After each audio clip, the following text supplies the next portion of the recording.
UPSC pre 24 में आपसे question पूछा गया था with reference to speaker of Lok Sabha consider the following statements. जब भी कोई ऐसा रेजोल्यूशन होता है जिसमें स्पीकर के रिमूवल की बात होती है तब स्पीकर के पास क्या क्या पावर्स होती हैं आपसे ये पूछा गया था। पहली पावर ये थी, पहला स्टेटमेंट था he or she shall not preside. Option statement 2 था he or she shall not have right to speak. और स्टेटमेंट 3 था he or she shall not be entitled to vote on the resolution in the first instance. तो इसका सही answer था one only he or she shall not preside on the very resolution which is asking for removal of speaker. बाकी वो speak भी कर सकते हैं और वो they can vote in the first instance.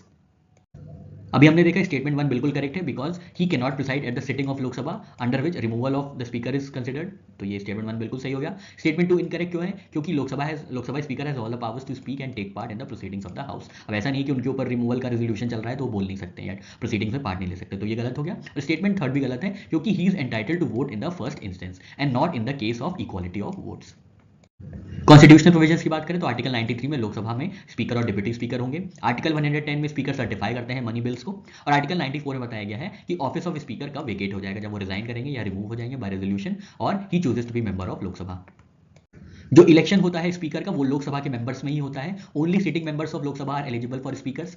Date of election कौन डिसाइड करता है? तो ये फिक्स किया जाता है प्रेसिडेंट ऑफ इंडिया द्वारा। टेन्योर कब तक होता है? तो मैक्सिमम 5 ईयर्स, जब तक की लाइफ होती है लोकसभा की, unless ceases to be member of Lok Sabha, resigns to deputy speaker, removed by resolution.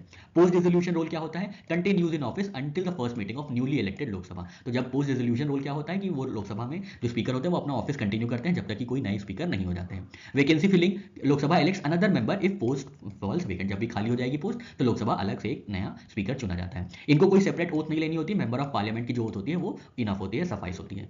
इनका रिमूवल कैसे होता है? तो रेजोल्यूशन पास किया जाता है इफेक्टिव मेजोरिटी द्वारा, एक्सक्लूडिंग वैकेंसीज। अगर वैकेंसीज हैं तो उनको एक्सक्लूड करके जितनी भी इफेक्टिव मेजोरिटी होगी लोकसभा की वो अगर पास कर देती है तब स्पीकर स्टैंड्स रिमूव्ड। इनको नोटिस दी जाती है 14 डेज की इन एडवांस। ठीक है। सपोर्ट क्या होना चाहिए मोशन का रिमूवल के लिए? तो एटलीस्ट 50 मेंबर्स का सपोर्ट होना चाहिए for motion to be considered. Role क्या होता है? तो उस समय प्रिसाइड नहीं कर सकते, हमने क्वेश्चन में देखा। May participate in debate and vote. ठीक है। सैलरी अलायंसेज फिक्स किए जाते हैं पार्लियामेंट द्वारा। स्टेटस क्या होता है? ये हेड होते हैं, रिप्रेजेंटेटिव होते हैं लोकसभा के।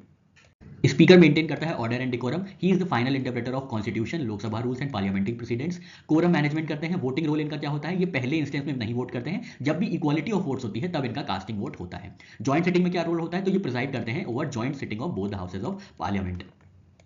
ये परमिट कर सकते हैं सीक्रेट सिटिंग, सर्टिफाई करते हैं मनी बिल, एंडोर्स करते हैं money bill and be sending to Rajya Sabha और प्रेसिडेंट। इनके पास पावर है to decide on disqualifications due to defection under 10th schedule. Ex officio rules क्या क्या है? तो एक्स ऑफिशियो चेयरमैन है ये इंडियन पार्लियामेंट्री ग्रुप के। एक्स ऑफिशियो चेयरमैन है of conference of presiding officers.